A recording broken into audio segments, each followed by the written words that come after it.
ദൈവം അവനെ കണ്ടു, ദൈവം അവനെ കണ്ടു, ദൈവം അവനെ കണ്ടു. ഒരാൾ ഒരു കാര്യം മനസ്സിലാക്കണം, നമ്മളില്ലെങ്കിൽ ദൈവത്തിന് അടുത്തയാളെ തിരഞ്ഞെടുക്കാം. ശൗലിനെ ദൈവം തിരഞ്ഞെടുത്തു, അവൻ വിശ്വസ്തനല്ലായിരുന്നു, ദൈവം അവനെ തള്ളിക്കളഞ്ഞു, അടുത്തയാളെ തിരഞ്ഞെടുത്തു. നിൽക്കുന്നു എന്ന് തോന്നുന്നവൻ വീഴാതിരിക്കുവാൻ നോക്കട്ടെ എന്ന് വായിക്കുന്നു ബൈബിളിൽ. അപ്പോൾ ആർക്കും അഹങ്കരിക്കാനൊന്നുമില്ല. ഞാൻ ഇങ്ങനെ ചെയ്യും, അങ്ങനെ ചെയ്യും. എന്ത് ദൈവസന്നിധിയിൽ എന്തു പറയാനാണ്? ഞാൻ നിങ്ങളോട് പറയാറുണ്ട്, കൃപയാൽ ദൈവത്തിന് കരുണയുള്ളത് കൊണ്ടാണ് മാറി ഉടുക്കുവാൻ വസ്ത്രം പോലും ഇല്ലാതിരുന്ന, എല്ലാ രീതിയിലും തകർന്നു പോയ ഒരു സാമ്പത്തിക തകർച്ചയുടെ ഭവനത്തിൽ നിന്ന്, രോഗം കഷ്ടം കൊണ്ട് നിറഞ്ഞൊരു ഭവനത്തിൽ നിന്ന്, പട്ടിണിയുടെ ഏറ്റവും പ്രതികൂലങ്ങളുടെ ഇടയിലൂടെ കടന്നുപോയ ആ സാഹചര്യത്തിൽ നിന്ന് വന്ന് ഞാൻ നിങ്ങളോട് ദൈവവചനം പറയുന്നത് തന്നെ അവന്റെ കരുണയാണ്. ഓരോ പ്രാവശ്യവും ഞാൻ നിങ്ങളുടെ മുമ്പിൽ വരുന്നതിന് മുമ്പ് പറയും, ദൈവമേ എനിക്കിതിന് യോഗ്യതയില്ല, നീ തന്ന യോഗ്യതയാണ് അവനോടുള്ള നന്ദി. അപ്പൊ ഒരു കാര്യം മനസ്സിലാക്കണം, ആർക്കും ഈ ഭൂമിയിൽ അഹങ്കരിക്കാനില്ല. എല്ലാറ്റിനും സ്തോത്രം ചെയ്യണം. ദൈവമേ നിന്റെ ദയക്കായ സ്തോത്രം, നിന്റെ കരുണയ്ക്കായ സ്തോത്രം. അപ്പോൾ ദൈവത്തെ കാട്ടിലിരുന്ന് അവന്റെ പ്രതികൂലത്തിലും പാടി സ്തുതിക്കുന്ന ദാവീദിനെ ദൈവം പറഞ്ഞു, അവനെ രാജാവായി കണ്ടിരിക്കുന്നു. എന്നാൽ കരുത്തുള്ളവനും യുദ്ധവീരനും രാജാവിന്റെ മകനുമായ യോനാഥാൻ നല്ല മനുഷ്യനാണ്. പക്ഷെ ഒരു കാര്യം, ദൈവം ഒരുത്തനെ കണ്ടാൽ ദൈവം അവനെ ആ സ്ഥാനത്ത് കൊണ്ടുവന്നിരിക്കും എന്നൊരു സന്ദേശമാണ് ഞാൻ നിങ്ങളോട് പറയുന്നത്. ദൈവം ഒരുവനെ കണ്ടിട്ടുണ്ടെങ്കിൽ, ഞാൻ ഈ പറയുന്നതിന്റെ സാരം ഇതാണ്, രത്ന ചുരുക്കം, നിന്നെ ദൈവം കണ്ടു. അതുകൊണ്ടാണ് ഈ ടിവിയുടെ മുമ്പിൽ ഇരിക്കുന്നത്. ഈ ടിവിയുടെ മുമ്പിൽ മറ്റ് ഏതെങ്കിലും റിമോട്ട് വേറെ ഏതെങ്കിലും ഭാഗത്തേക്ക് ഒന്നമർത്തിയാൽ ഒരു ബുദ്ധിമുട്ടുമില്ല. പണ്ടത്തെ പോലെ തിരിക്കണ്ട, പണ്ടത്തെ പോലെ കുലുക്കണ്ട, പണ്ടത്തെ പോലെ ആന്റിനെ പിടിച്ചു തിരിക്കണ്ട. വെറുതെ അറിയാതെ ബട്ടൺ അമർന്നാൽ നിങ്ങൾക്ക് നൂറുകണക്കിന് ചാനൽ തിരിയും. പക്ഷേ ഈ ചാനൽ മാത്രം നിങ്ങൾ ഇത് ശ്രദ്ധിക്കാൻ കാരണം, നിങ്ങളെ ദൈവം വിളിച്ചിരിക്കുന്നു. ദൈവത്തിന് നിങ്ങളെ കുറിച്ച് പ്രത്യേക ലക്ഷ്യമുണ്ട്. ദൈവം നിങ്ങളെ തിരഞ്ഞെടുത്തു. ഈ സത്യം പറയുവാൻ ദൈവം എന്നെ ഇന്ന് രാത്രി ഉദ്ദേശിച്ചിരിക്കുന്നു. ഇന്ന് എന്നെ ആക്കിയിരിക്കുന്നു, ഇന്ന് പകൽ എന്നെ ആക്കിയിരിക്കുന്നു. രാത്രിയാണോ പകലാണോ എന്നെ കേൾക്കുന്ന നിങ്ങൾ, പലയിടങ്ങളിൽ പല നാടുകളിൽ നിന്ന് എന്നെ കേൾക്കുന്ന, പല രാജ്യങ്ങളിൽ നിന്ന് എന്നെ കേൾക്കുന്നവരുണ്ട്. നിങ്ങൾ എവിടെ ഇരുന്ന് കേൾക്കുന്നുവോ അവിടെ ഇരുന്നു കൊണ്ട് കേൾക്കുമ്പോൾ പറയട്ടെ, ഒരു ദൈവിക ദൂത്, നിന്നെ ദൈവം കണ്ടിരിക്കുന്നു. അടുക്കളയിലാണോ കരിത്തുണിയുമായിട്ട് ഒരു കീറിയ നൈറ്റിയും ഇട്ടുകൊണ്ട് നിന്നുകൊണ്ടാണോ കേൾക്കുന്നത്? മാറി എടുക്കാൻ വസ്ത്രമില്ലാതെ ഒരു കീറപ്പായക്കകത്തിരുന്നാണോ ഇത് കാണുന്നത്? ആകെയുള്ള സമ്പാദ്യം ഒരു ടെലിവിഷൻ മാത്രമാണോ? സ്തോത്രം മതി. ദൈവം നിന്നെ കണ്ടിരിക്കുന്നു, ദൈവം നിന്നെ കണ്ടിരിക്കുന്നു.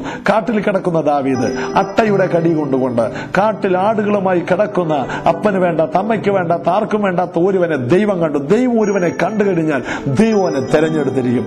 ദൈവം ഒരുത്തനെ തെരഞ്ഞെടുത്തിട്ടുണ്ടെങ്കിൽ ഈ ലോകം മുഴുവൻ ഒരുമിച്ച് നിന്നാലും ദൈവം കണ്ടതിനെ, ദൈവം തെരഞ്ഞെടുത്തതിനെ തകർക്കുവാൻ കഴിയില്ല. ഉറപ്പ് ഞാൻ നിങ്ങൾക്ക് തരുന്നു. നിങ്ങൾക്ക് ദൈവവിളിയുണ്ട്. അതുകൊണ്ടാണ് നിങ്ങൾ ഈ ചാനലിൽ ശ്രദ്ധിച്ചിരിക്കുന്നത്. ഈ ചാനലിൽ ഈ പ്രോഗ്രാമിനായി നിങ്ങൾ എല്ലാ ആഴ്ചയും കാത്തിരിക്കുന്നത്. ദൈവത്തിന് നിങ്ങളെക്കുറിച്ച് വലിയ പദ്ധതിയുണ്ട്. എന്നോട് ചേർന്നൊന്ന് പറഞ്ഞേ, ദൈവത്തിന്, നിങ്ങളെ നെഞ്ചിലേക്കൊന്ന് കൈവെക്ക്, എന്നിട്ട് ഇങ്ങനെ പറ, ദൈവത്തിന് എന്നെക്കുറിച്ച് വലിയ പദ്ധതിയുണ്ട്. ആമേൻ. പറഞ്ഞതുപോലെ ദൈവം നിങ്ങളെ ഉപയോഗിക്കും. ഞാൻ എന്നും പറയും, എന്നെക്കുറിച്ച് ദൈവത്തിന് വലിയ ഉദ്ദേശമുണ്ട്, എന്നെക്കുറിച്ച് ദൈവത്തിന് വലിയ പ്ലാനുണ്ട്. ദൈവം എന്നെ വിളിച്ചത് വെറുതെയല്ല.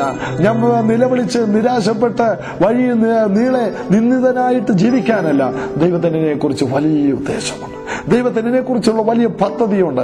ദൈവം വലിയവനായതുകൊണ്ട് അവന്റെ വിളി വലുതാണ്. ദൈവം വലിയവനായതുകൊണ്ട് അവന്റെ പദ്ധതി വലുതാണ്. ദൈവം മാറ്റമില്ലാത്തവനായതുകൊണ്ട് അവന്റെ പരിപാടികൾ വലുതാണ്. സഹോദരി, സഹോദര, ചേട്ടാ, ചേച്ചി, കുഞ്ഞുങ്ങളെ, എന്നെ കേൾക്കുന്ന എല്ലാ മാതാപിതാക്കളോടും, എന്നെ കേൾക്കുന്ന ദൈവത്തിന് വിലപ്പെട്ട ദാസന്മാരോടും, സുവിശേഷം അറിയിക്കുന്ന മാന്യരായ പ്രിയപ്പെട്ടവരോടും ആത്മാർത്ഥതയോടെ പറയട്ടെ, നിങ്ങൾ തകരുകയില്ല, നിങ്ങൾ നഷ്ടപ്പെടുകയില്ല, നിന്റെ ഭാവി നശിക്കുകയില്ല. ദൈവത്തിന് നിന്നെക്കുറിച്ച് ഉദ്ദേശമുണ്ട്.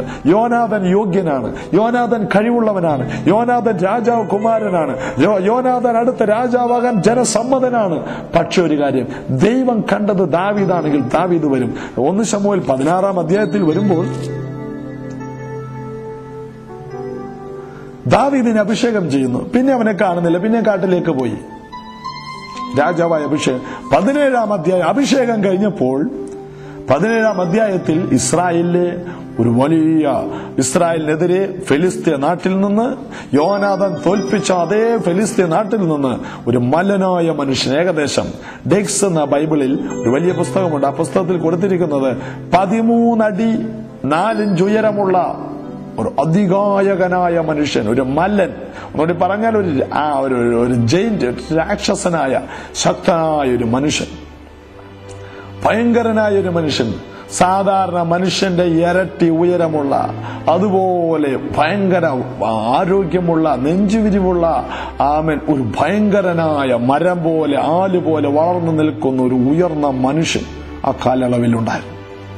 അവന്റെ കൈകൾക്ക് 6 വിരലുകളായിരുന്നു, കാലുകൾക്ക് അങ്ങനെ 10 വിരലുകൾ കൈകാലുകൾക്ക് നമുക്കുണ്ടെങ്കിൽ, ദാവീദിനുണ്ടെങ്കിൽ, ഈ ഗോലിയാത്ത് എന്ന മല്ലനായ മനുഷ്യനുണ്ട് 12 വിരലുകളായിരുന്നു.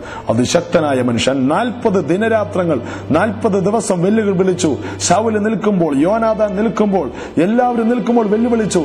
ധൈര്യമുള്ള ഒരുവൻ മുന്നോട്ട് വന്നിട്ട് എന്നെ തോൽപ്പിക്കട്ടെ, എന്നെ നിങ്ങളിൽ ആരെങ്കിലും തോൽപ്പിച്ചാൽ നിങ്ങൾക്ക് ഞങ്ങൾ രാജ്യം കീഴടങ്ങും, അല്ല ഞാൻ ജയിച്ചാൽ നിങ്ങൾ തെരഞ്ഞെടുത്ത് അയക്കുന്ന വ്യക്തിയുടെ മുമ്പിൽ ഞാൻ ജയിച്ച് അവനെ കൊന്നാൽ നിങ്ങൾ എനിക്ക് കീഴടങ്ങണം. എല്ലാവരും ഭയപ്പെട്ടു.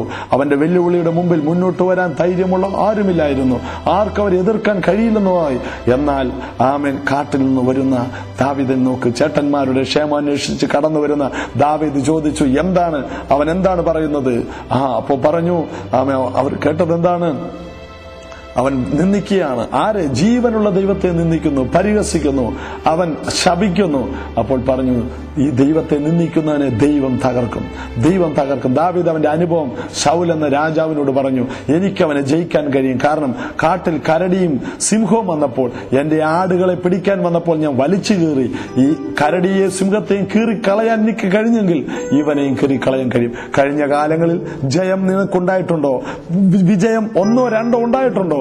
1 or 2 വിജയം ഉണ്ടായിട്ടുണ്ടെങ്കിൽ തീർച്ചയായും അടുത്ത വിജയത്തിലേക്ക് ദൈവം നിന്നെ നയിക്കും. ചിലപ്പോൾ കുറെ നാളുകൾ ചില വിജയങ്ങളൊക്കെ നമുക്കുണ്ടാകാം, ചിലപ്പോൾ നല്ല പുരോഗതി ഉണ്ടാകും, ചിലപ്പോൾ കുറെ നാളത്തേക്ക് ഒരു പുരോഗതിയും ഒരു റിസൾട്ടും കാണില്ല. പക്ഷെ ജയിച്ചിട്ടുണ്ടോ? എവിടെയെങ്കിലും 3ാം ക്ലാസ്സിൽ ജയിച്ചിട്ടുണ്ടോ? 6ാം ക്ലാസ്സിൽ മാർക്ക് കിട്ടിയിട്ടുണ്ടോ? ബാക്കി സമയത്തും അപ്പൊ ബുദ്ധിയുണ്ടെന്നുള്ള ഉറപ്പാണ്. എവിടെയെങ്കിലും ഒരു പരീക്ഷ ജയിച്ചിട്ടുണ്ടോ? കരടിയും സിംഹം പോലുള്ള പ്രശ്നങ്ങൾ ചില സമയത്ത് ജയിച്ചിട്ടുണ്ടോ? കണക്ക് ജയിച്ചിട്ടുണ്ടോ?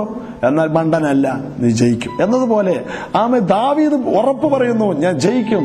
അങ്ങനെ ഗോലിയാത്തിനെ ദാവീദ് തോൽപ്പിച്ചു കളയുന്നു. ഒരു കവണിയിലെ കല്ലെടുത്തെറിഞ്ഞപ്പോൾ ഗോലിയാത്തിന് നെറ്റിക്ക് വീകൊണ്ടു, അവൻ മറിഞ്ഞ് താഴെ വീണു. അത്രയും വലിയ ശക്തനായ മനുഷ്യൻ താഴെ വീണു. അപ്പൊ നോക്കണേ, ദാവീദിനെ ദൈവം തെരഞ്ഞെടുത്തു. ദാവീദിനെ ദൈവം തെരഞ്ഞെടുത്ത വലിയ പദ്ധതിക്കാണ്. ദൈവത്തിന്റെ വലിയ പദ്ധതിയിൽ അവൻ നിന്നു. അവൻ അനേക കഷ്ടങ്ങളിലൂടെ കൊണ്ടുപോയി, കയറ്റി ഇറക്കി. എന്താണ്? അവന്റെ കുടുംബത്തിലാണ് ആര് പിറക്കേണ്ടത്? കഴിഞ്ഞ ദിവസം നമ്മൾ ചിന്തിച്ച പോലെ മത്തായിയുടെ സുവിശേഷം തുടങ്ങുന്നത് അബ്രഹാമിന്റെ പുത്രനായ, ദാവീദിന്റെ പുത്രനായ യേശു ക്രിസ്തുവിന്റെ വംശാവലി.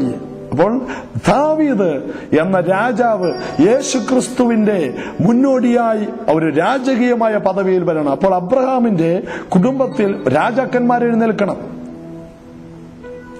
അബ്രഹാമിന്റെ കുടുംബത്തിൽ രാജാക്കന്മാർ എഴുന്നേൽക്കണം. അതിൽ തുടക്കം ദാവീദായിരുന്നു. ആദ്യമുണ്ടായ ബെന്യാമീൻ ഗോത്രത്തിലെ ശൗൽ പരാജയപ്പെട്ടു. എന്നാൽ ദാവീദ് വിശ്വസ്തനായിരുന്നു, ദൈവത്തിന്റെ ഹൃദയപ്രകാരമുള്ളവനായിരുന്നു, ദൈവത്തിന്റെ ഹൃദയം മനസ്സിലാക്കാൻ കഴിവുള്ളവനായിരുന്നു. പാപം ചെയ്തു, ഏറ്റുപറഞ്ഞു, ഉപേക്ഷിച്ചു. ശൗല് പാപം ചെയ്തു, ഏറ്റുപറഞ്ഞില്ല, അവൻ താണില്ല, അവൻ സ്തോത്രം പറഞ്ഞില്ല. ദാവീദ് എപ്പോഴും സ്തുതിക്കുന്നവനായിരുന്നു. അതുകൊണ്ട് സങ്കീർത്തനങ്ങൾ അവൻ എഴുതി, കിന്നരമായിട്ട് പാട്ടുപാടി. അവനെന്നും ഞാൻ എപ്പോഴും യഹോവയെ സ്തുതിക്കും, ഞാൻ എല്ലാ കാലത്തും ദൈവത്തെ വാഴ്ത്തും, അവന്റെ സ്തുതി എപ്പോഴും എന്റെ നാവിലുണ്ടായിരിക്കും. ഞാൻ അധികാലത്തെ ഉണരും, ഞാൻ അധികാലത്ത് എഴുന്നേറ്റ് ദൈവത്തെ അന്വേഷിക്കും. മാൻനീർത്തോടുകളിലേക്ക് ചെല്ലാൻ ദാഹിക്കുന്ന പോലെ ദൈവമേ, എന്റെ ഉള്ളം നിന്നോട് ചേരുവാൻ ദാഹിക്കുന്നു. നോക്കണേ, ഒരു രാജാവിനെ ദൈവം പണിയുകയാണ്. കാട്ടിൽ കിടക്കുന്ന ഒരുവനെ പണിതെടുത്ത് ശക്തനാക്കി എടുക്കുന്ന എന്തിനാണ്? അവന്റെ കുടുംബത്തിൽ യേശു പിറക്കാൻ, അവനിൽ വന്ന് യേശു പിറക്കുവാൻ.